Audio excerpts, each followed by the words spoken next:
The Kings appear to have targeted a potential new general manager. Another chunk of the Chargers is up for sale, and Lakers gossipers are just leaking estrogen over the idea of the Greek freak in purple and gold. Good morning. I'm James. And this is your daily dose of sports and snark for the greatest sports city in the world, Los Angeles. This is the Faithful Angelenos Morning Report. It is May 13th, 2025. I am back in Portland for work. Yes, Portland, the land of rainfall and flesh-eating bacteria. It's really quite lovely. Hey, do you like being in the know about LA sports? Well, if you do, click the like button. Click the subscribe button. There's a notification bell. Hit that. It'll let you know when we drop new content. Sharing is caring. Let people know we exist, and by all means comment. Quick note, we added a new subscriber to the Angeleno Familia yesterday. Thank you for getting in on the ground floor. We are going to do our best to keep you informed. Now, before we go through the news and notes, a very quick look at the scoreboard. There were no games involving LA teams yesterday. Hope you got lucky. And meanwhile, Sacramento is in town. The Sacramento Athletics, the team you forget exists. They're going to be playing the Dodgers at 7:10. What do you say we get to the news? ESPN reported late Monday the Kings are expected to do something that they rarely do: show championship-level ambition by hiring Ken Holland as general manager. Now, if this is true, this is a bombshell hire. Holland built 4 Stanley Cup winning teams in Detroit and also augmented Edmonton's roster to become a Cup finalist last season. He's already a Hockey Hall of Famer. He'll come in, if this story is true, to replace Rob Blake, who spent 8 years painfully constructing, just with grit and determination, built the Kings prospect pool into the envy of the entire National Hockey League, and then set it on fire like Joaquin Phoenix in The Dark Knight. Meanwhile, Holland has spent a year off from being a GM. He worked for the NHL in the last year.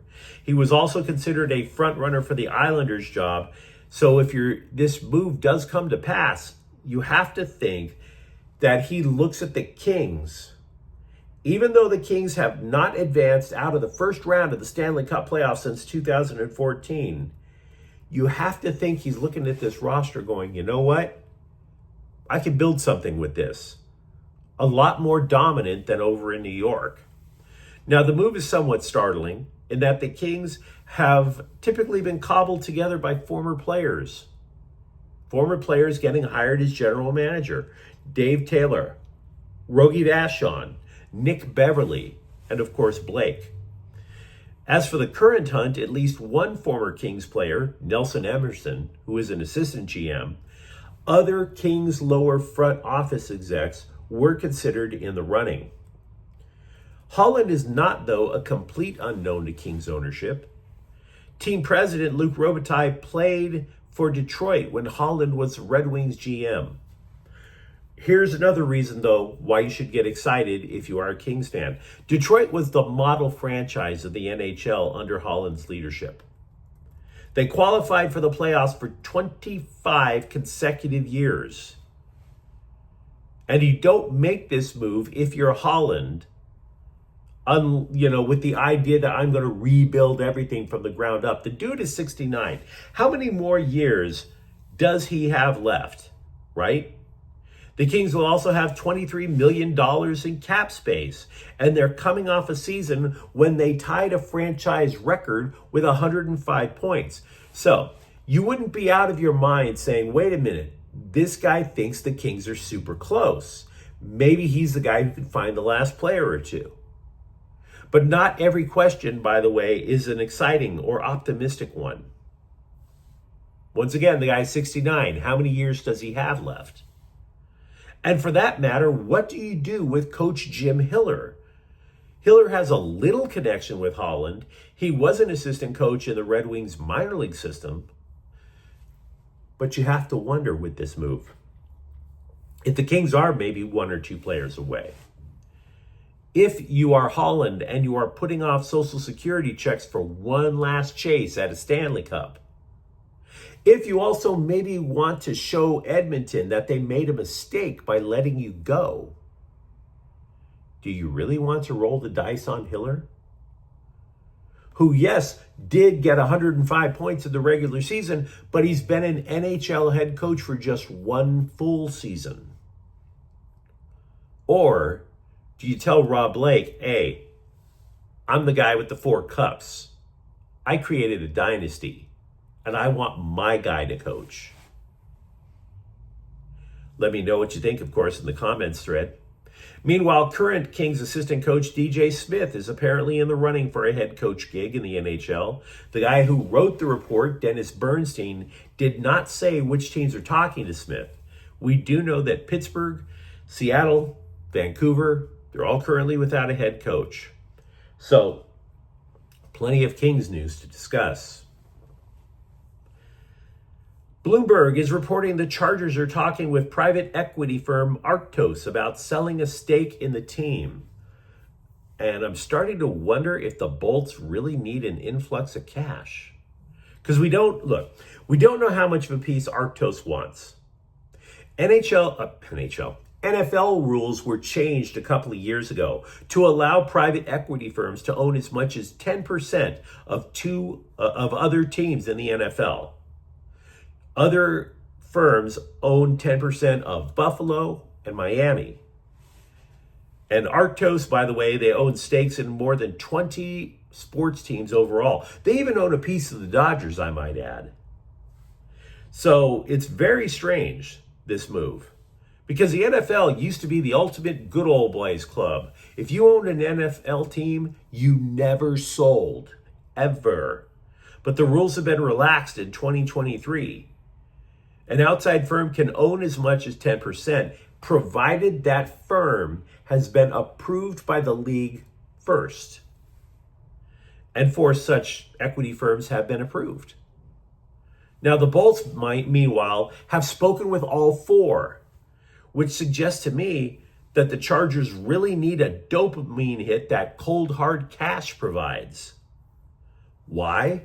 Because what does a private equity firm do? They buy into a distressed property. Then they make it more efficient, often with layoffs, and then when the property becomes more valuable, they sell it off. Take Buffalo, for instance. Buffalo needs cash because they need to help pay off their new stadium. That new stadium they got going up there is partially privately financed. And the Bills are going to be the team responsible for any overruns. The stadium cost went from $1.6 billion to over $2 billion. So yes, they would need extra cash to pay that off. But the Chargers didn't build their own stadium. Could they be financially underwater? I'm not saying they are, I'm asking. But keep in mind, there may not be a death tax in California now, but there was one when Alex Spanos died in 2018. And if you also remember, his daughter sold off her 27% stake in the team. That's a lot. And if Arctos does in fact purchase 10%, that means more than 1/3 of the Chargers has been sold off in less than 8 months.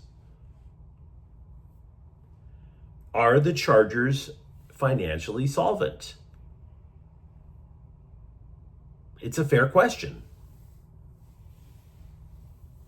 As for the on-field product, The Athletic reviewed the team post-draft and concluded something that I would find a little disconcerting if I were a fan. Yes, the Chargers are now a deeper team, but the interior offensive line is still a major weakness, which was the major weakness prior to the draft in the first place. And by the way, quick note, the Rams review by The Athletic is that they solidified their roster enough. They put enough depth across the roster to where they could make an all-in trade for that quote-unquote one player if they think they have a legitimate a Super Bowl run in them.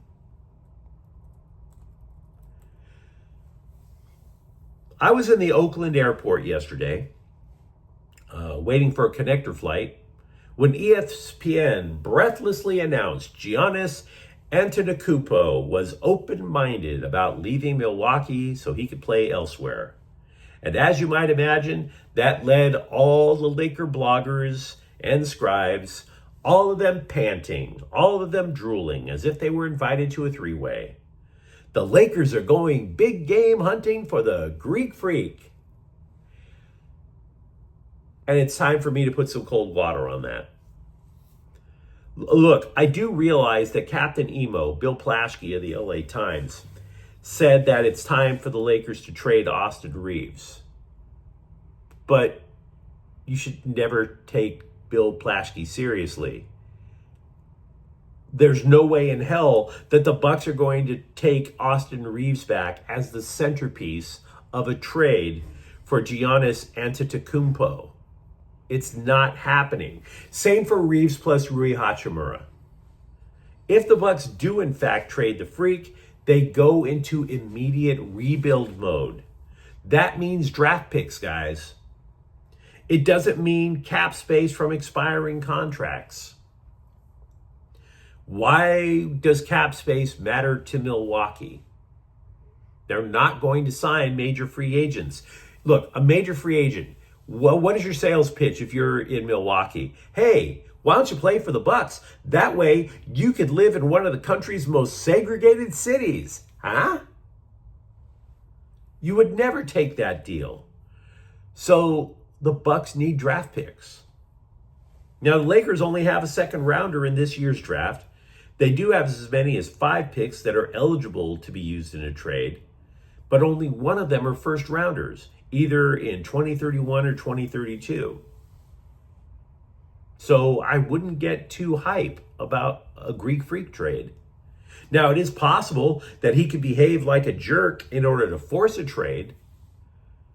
Players act like jerks to force trades all the time. Jimmy Butler did this last season. But even when Anthony Davis did that to New Orleans back in the day, the Pelicans still got a pretty good haul back from the Lakes. So that's one way he could come. The second way is that the dude could sign as a free agent in 2027, provided, of course, LeBron James is retired by then. Now, for the record, if you're wondering, I would actually argue the Clippers have more trade value to send in a trade for the Greek Freak. They have 3 tradable first-round picks, 5 second-rounders, and they're below the salary cap. Of course, James Harden wants to gobble up that cap space so that he can fail in the playoffs again next year, but who am I? And by the way, those draft picks the Clippers can trade, those picks too go all the way back into the 2030s. So that's not exactly that appetizing for Milwaukee either. If you're looking for teams that do have a better shot, you're talking about teams like Houston and teams like San Antonio. So tap the brakes before you start envisioning the Freak blowing up in LA. As for the current offseason, know this: the Lakers will not even have cap space unless LeBron James takes a massive pay cut or retires, and they still need to sign at least 6 players to reach the league minimum of 14 on the roster. We already know they need a center.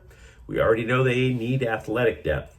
Because if you recall, in the playoffs, J.J. Redick decided to treat his bench like they were covered in industrial pollutants from East Palestine, Ohio.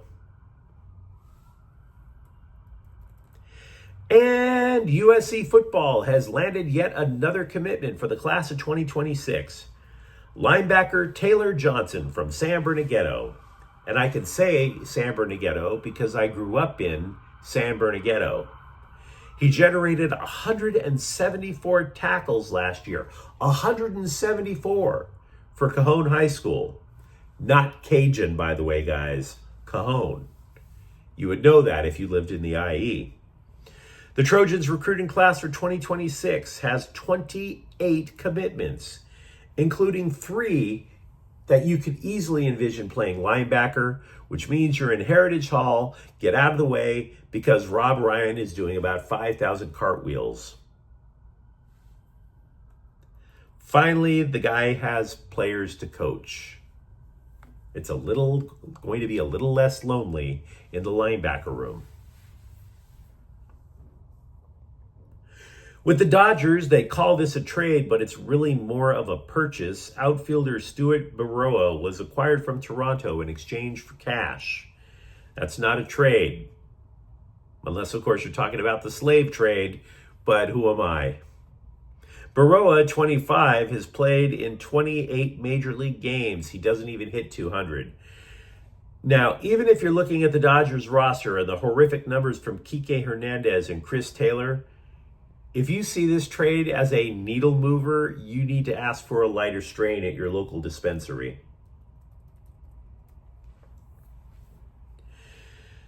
The Sparks, Derica Hamby, her federal discrimination lawsuit will only go against her former team, Las Vegas. Her claims against the WNBA itself were dismissed in federal court.